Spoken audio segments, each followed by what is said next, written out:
out to meet the prophet Elijah. "You, troublemaker of Israel." Elijah responded, "I'm not the troublemaker of Israel, but you and your father's house are, because you've neglected the commands of God.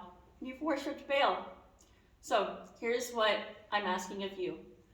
Send for and gather all the people of Israel at Mount Carmel, along with the 450 prophets of Baal and the 400 prophets of Asherah who dined with Queen Jezebel."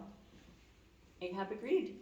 He sent for and gathered all the people of Israel and the prophets and gathered them at Mount Carmel. Elijah gathered them near.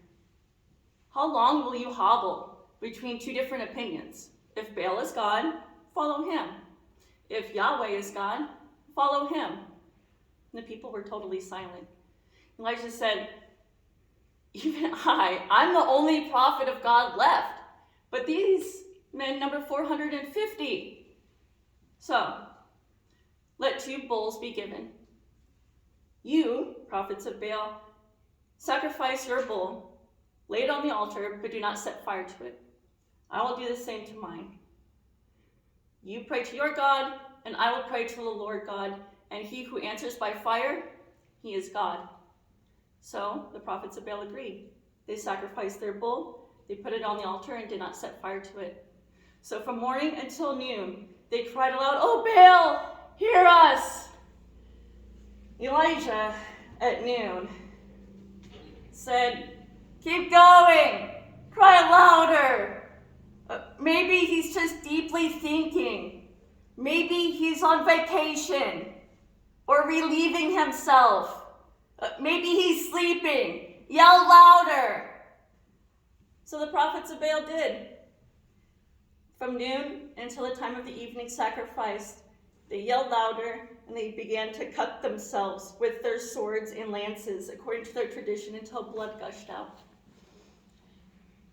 In the evening, at 5 o'clock, Elijah gathered all the people near again. And he had them bring buckets of water. And Elijah repaired the altar that had been broken. He took 12 stones, one for each of the tribes, the sons of Jacob. He repaired the altar, and he sacrificed the bull and laid it on the altar, but did not set his own fire to it.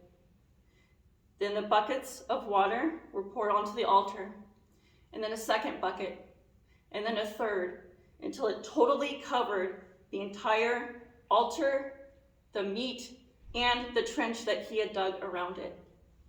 And then Elisha turned to pray.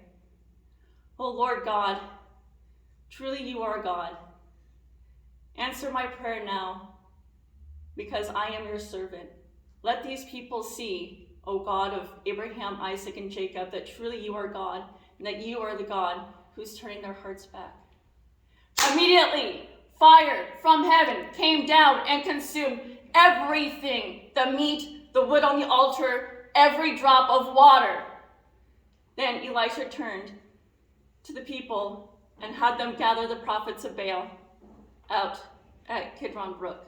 And they did. And Elisha slaughtered them there.